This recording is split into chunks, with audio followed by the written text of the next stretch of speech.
Dictionary. आज Python programming में हम डिक्शनरी के कॉन्सेप्ट को समझने की कोशिश करेंगे। डिक्शनरी कैसे हमारे लिए हेल्पफुल हो सकती है। इससे पीछे की वीडियो सीरीज में आप लोगों ने लिस्ट के जो फंक्शंस हैं, लिस्ट पे किस तरीके से काम करते हैं, ये सब चीजें देखी हैं। आज हम बात करेंगे डिक्शनरी के बारे में। जैसा ये नाम है डिक्शनरी, तो हम डिक्शनरी का एक मीनिंग समझते हैं कि जहां पर हमें वर्ड्स के मीनिंग मिलते हैं। इंग्लिश की डिक्शनरी है, किसी और लैंग्वेज की डिक्शनरी है, जिसमें हम कोई वर्ड होता है और उस वर्ड की एक मीनिंग लिखी होती है। यानी हमेशा जो कंटेंट है वो दो हिस्सों में नजर आता है। पहला जो एक वर्ड है और दूसरा उसका मीनिंग। यानी हम इसे ऐसे भी कहते हैं, डिक्शनरी जब हम प्रोग्रामिंग में पाइथन में बात करते हैं तो इसे हम की वैल्यू पेयर बोलते हैं। जैसे सामने यहां पर कुछ डेफिनेशंस लिखी हुई हैं। The data type dictionary falls under mapping. It is a mapping between a set of keys and a set of values. ये एक मैपिंग है, एक तरीके का कलेक्शन है जिसमें कीज भी होती हैं और उनकी वैल्यूज भी होती हैं। The key value pair is called an item. और ये जो की और वैल्यू दोनों का कॉम्बिनेशन होता है, इसे हम एक आइटम कहते हैं। आप इसे ऐसे समझ लीजिए, जैसे अगर मैंने कहा कि भाई फ्रूट्स में एप्पल, तो फ्रूट्स और एप्पल, फ्रूट्स इसकी की है और एप्पल इसकी वैल्यू है। इस फ्रूट्स और एप्पल के कॉम्बिनेशन को हम आइटम बोल सकते हैं। अ की is separated from its value by a colon. और जो ये की और वैल्यू का जो कॉम्बिनेशन हम सेट करते हैं, अभी हम प्रैक्टिकली देखने वाले हैं, तो उसे जो सेपरेटर होता है उसे कॉलन की तरीके से हम यूज करते हैं। कॉलन सेपरेटर यूज होता है। Items in dictionaries are unordered. और ये किसी ऑर्डर में नहीं होती, इसका कोई इंडेक्सिंग नंबर नहीं होता कि भाई जैसे लिस्ट में होता था 0 इंडेक्स है, 1 इंडेक्स है, 2 इंडेक्स है। आपने सिंपल फॉर लूप लगाया तो वो एक के बाद एक अलग अलग सीरीज पर बढ़ता जाएगा। तो ये जो काम करेगा इंडेक्सिंग पर नहीं करता, ये की बेस्ड पे काम करता है। आपने जिस तरीके से कीज रखी हुई होती हैं। So we may not get back the data in the same order in which we had entered the data initially in the dictionary. तो जिस सीरीज में डेटा आपने अपलोड किया है उसी सीरीज में डेटा को गेट करना ये जरूरी या पॉसिबल नहीं है। लाइक एक छोटी सी डेफिनेशन और ऐसे भी पढ़ लेते हैं। Dictionaries are mutable. Mutable means changeable. जैसे लिस्ट भी म्यूटेबल होती है, लिस्ट के अंदर भी कंटेंट चेंज हो जाता है, इसी तरीके से डिक्शनरी में भी कंटेंट चेंज हो सकता है, एलिमेंट चेंज हो सकते हैं। अनऑर्डर्ड कलेक्शन है, की वैल्यू पेयर सिस्टम है। डिक्शनरी में जब हम काम करते हैं और डिक्शनरी को किस तरीके से क्रिएट करते हैं, सामने एक एग्जांपल है। To create a dictionary the items entered are separated by commas and enclosed in curly braces. देखिए, ये एक एग्जांपल है डिक्शनरी का। जो यहां पर लिखा हुआ है Ravi, Ravi equals to, curly braces लगे हैं, डबल कोट्स में हिंदी है, कॉलन है, डबल कोट्स में 98 है, फिर कॉमा है। यानी कि कॉमा सेपरेटेड वैल्यूज हैं ये भी। कॉमे से लेफ्ट का जो हिस्सा है जिसमें हिंदी और 98, ये दोनों स्ट्रिंग वैल्यू हैं, हिंदी और कॉलन 98। यहां पर हिंदी जो है ये आपकी की है और 98 वैल्यू है। रवि एक डिक्शनरी है जिसके अंदर हिंदी के मार्क्स हैं 98, इंग्लिश के मार्क्स हैं 82, मैथ्स के मार्क्स हैं 77 और साइंस के मार्क्स हैं 68। तो हिंदी को 98 से रिलेट करने के लिए कॉलन लगा है सेपरेटर, कॉमा लगा है अगला जो एलिमेंट है उसका, अगला जो की पेयर है। ये यहां से अगर यहां तक हम बात करें, ये है की वैल्यू, जिसमें हिंदी आपकी की है, 98 आपकी इस की वैल्यू है। इन दोनों के कॉम्बिनेशन को बोलेंगे आइटम। ऐसे अलग अलग आइटम एक डिक्शनरी के अंदर होते हैं जो की पेयर में हमेशा मिलेंगे। अब जैसे ये हिंदी है, इसके बाद इंग्लिश है, इसके बाद मैथ है, इसके बाद साइंस है। ये ऑर्डर कुछ भी हो सकता है, ये अनऑर्डर्ड होता है। इसीलिए वो जो लाइन लिखी थी डिक्शनरी में कि इट इज एन अनऑर्डर्ड, ये अनऑर्डर्ड एक तरीके से कंटेंट होता है इसका। और की वैल्यू को किस तरीके से सेपरेट किया है, कॉलन के थ्रू, और आइटम्स को सेपरेट किया है कॉमा के थ्रू। यहां पर एक नोट पॉइंट लिखा है, the keys of a dictionary must be of immutable types like string, number or a tuple containing only immutable entries. देखिए, ये जो की वैल्यूज हैं, लाइक हिंदी लिखा है, इंग्लिश लिखा है, मैथ्स लिखा है या ये साइंस लिखा है, ये रिपीटेबल नहीं होनी चाहिए, ये चेंजेबल नहीं हो सकती, ये इम्यूटेबल होंगी। यही डिक्शनरी को मेंटेन करते वक्त, डिक्शनरी बनाते वक्त हमें ध्यान रखना है। अगर आपने यहां हिंदी यूज किया है तो अगर दोबारा आप यहां हिंदी यूज करेंगे, या आपने यहां 1 लिखा है, दोबारा आप बीच में कहीं 1 लिखेंगे, तो फिर डिक्शनरी का जो आप यूज करना चाहते हैं ना, वहां पर आप कहीं ना कहीं लैग करेंगे। आपका जो प्रॉपर सोल्यूशन है वो आपको नहीं मिल पाएगा। तो इसलिए ये नोट पॉइंट यहां इसलिए स्पेशली मेंशन किया है, इम्यूटेबल टाइप होना चाहिए। स्ट्रिंग रख सकते हैं, नंबर रख सकते हैं, टपल रख सकते हैं, ये सब इम्यूटेबल होते हैं, ये सब अनचेंजेबल हैं। लेकिन रिपीटेबल भी अगर आप करते हैं तो भी आपको प्रॉपर आंसर नहीं मिलेगा, उसमें आपको प्रॉब्लम आ सकती है।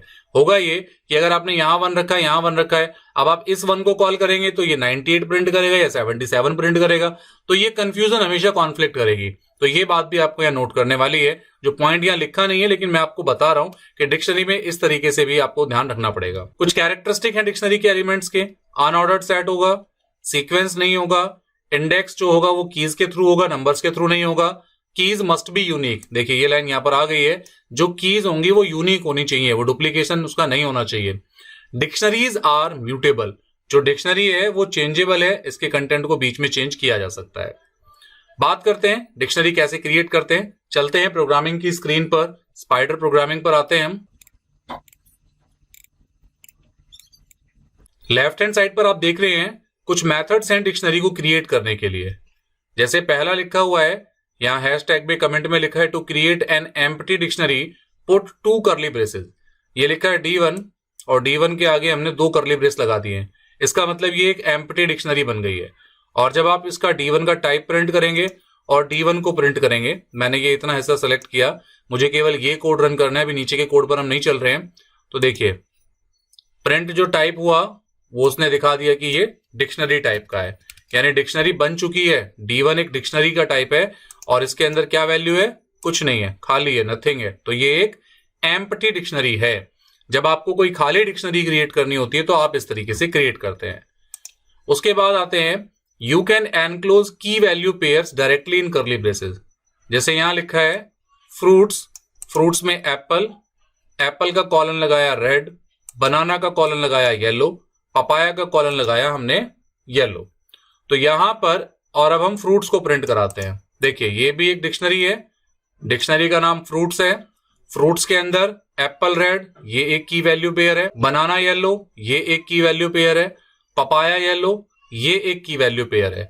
इसे ऐसे भी समझ लीजिए एप्पल रेड कलर का, बनाना येलो कलर का, पपाया येलो कलर का। ये आपका आउटपुट है जो व्हाइट कलर में आपको यह नजर आ रहा है, एप्पल रेड, बनाना येलो, पपाया येलो। तो डिक्शनरी इस तरीके से भी क्रिएट की जा सकती है। यानी अभी आपने देखा एक एम्प्टी डिक्शनरी बनाने का तरीका, फिर आप खुद से वैल्यू डाल दीजिए डिक्शनरी में, तो आप ऐसे काम कर सकते हैं। एक और फंक्शन होता है जो इनबिल्ट फंक्शन है, आगे हम फंक्शन को पढ़ेंगे कि जैसे लिस्ट के बिल्ट इन मेथड्स हैं, फंक्शंस हैं, ऐसे ही डिक्शनरी के भी अपने इनबिल्ट फंक्शंस हैं। द फंक्शन डिक्ट, यहां पर जैसे लिखा है d इक्वल्स टू डिक्ट, तो ये डिक्ट जो फंक्शन है ये इस d को डिक्शनरी में कन्वर्ट कर देगा। जैसे लिस्ट में को कन्वर्ट करने के लिए लिस्ट फंक्शन था, यहां पर डिक्शनरी में कन्वर्ट करने के लिए डिक्ट फंक्शन है। और जब आप इस d का टाइप प्रिंट करेंगे और प्रिंट कराएंगे तो ये भी आपको एक डिक्शनरी टाइप ही मिलेगा। देखिए इसको रन कराते हैं तो यहाँ पे आउटपुट में दे दिया कि भाई ये एक डिक्शनरी टाइप का वेरिएबल बन चुका है d, और ये भी एक खाली है क्योंकि एम्प्टी है, आपने कोई वैल्यू डाली नहीं है। तो ये भी डिक्शनरी को क्रिएट करने का मेथड है। तो 3 तरीके अभी हमने देखे। पहला, एक एम्प्टी डिक्शनरी बना लीजिए कर्ली ब्रेस लगा के। दूसरा, आप उनके अंदर कुछ वैल्यूज डाल दीजिए, की और वैल्यू दोनों डाल दीजिए। तीसरा, डिक्ट फंक्शन का यूज कर लीजिए। नीचे कुछ एग्जाम्पल हैं, आप इन वैल्यू को कैसे एक्सेस करते हैं। To add an item to the dictionary we can use square brackets for accessing by initializing dictionary values. देखिए यहां पर d इक्वल्स टू, हमने एक एम्प्टी डिक्शनरी बनाई है। देखिए ध्यान से, ये 2 लाइन सेलेक्ट करते हैं। यहां लिखा है d equals to empty dictionary है इस समय बिल्कुल।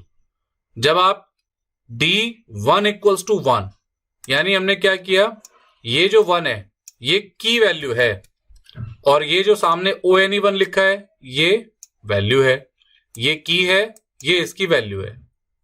इस तरीके से असाइनिंग होती है, ऐड कर रहे हैं हम लिस्ट के अंदर। अभी देखिए दोबारा समझ लीजिए, ये जो हमने लाइन लिखी d equals to curly brace, यानी d एक एम्प्टी लिस्ट बना दी हमने, खाली लिस्ट है, इसके अंदर कोई वैल्यू नहीं है। अब आपको वैल्यू डालनी है, तो हमने एक वैल्यू बनाई, की बनाई 1 और उसके अंदर हमने डाला ONE1। ये 1 न्यूमेरिक है और ये 1 स्ट्रिंग वैल्यू है। तो यहां पर हमने d1 के अंदर 1 डाला।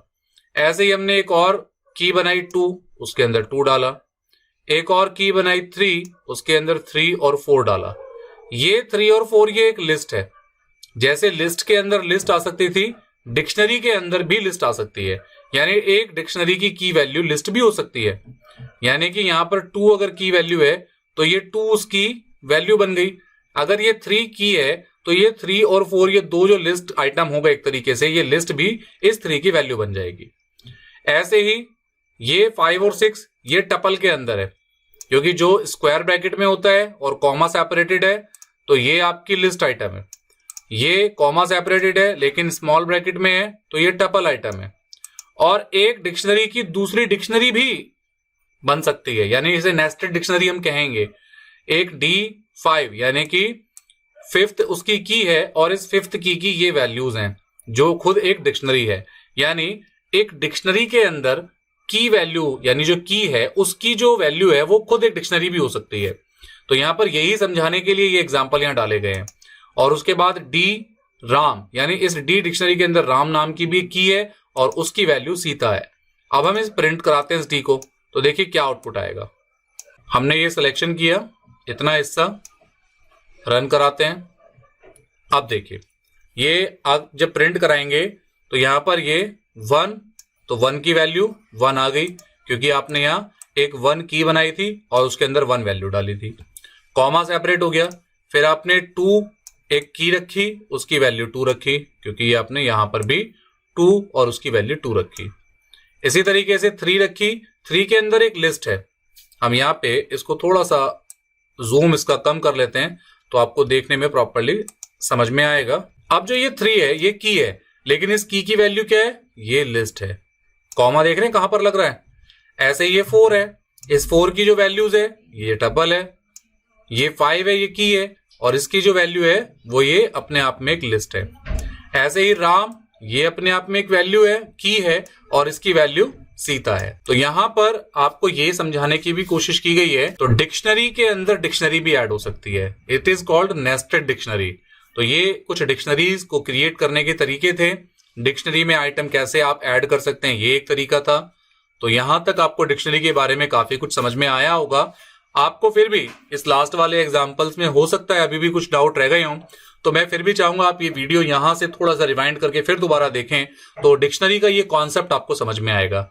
बेसिक और बेस कॉन्सेप्ट क्लियर होंगे तो हम डिक्शनरी को आगे बहुत इजीली कवर कर लेंगे।